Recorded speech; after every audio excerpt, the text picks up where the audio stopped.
మా అమ్మ, మా అక్క, నా చెల్లి, నా పెళ్ళం. వీళ్ళని కలపకుండా నన్ను తిట్టగలవా? నన్నే కాదు, ఆడోళ్ళని కలపకుండా ఒక మనిషిని తిట్టడానికి తిట్టలే ఉండవు. నువ్వు తిట్టగానే రెచ్చిపోయి నేనేం తప్పు చేయను. అమ్మ అలి వీక్నెస్ల మీద కొట్టకండ్రా.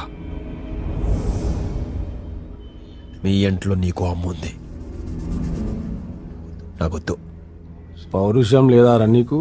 లేదు. సిగ్గు లేదు? లేదు. ఎవరికి పుట్టినోరా నువ్వు? థు! నీలాంటోడికి మాత్రం కాదు. అన్నా, తుడుచుకుంటే పోతుందనుకుంటే 199 సార్లు నేను తుడుచుకోవడానికి రెడీ.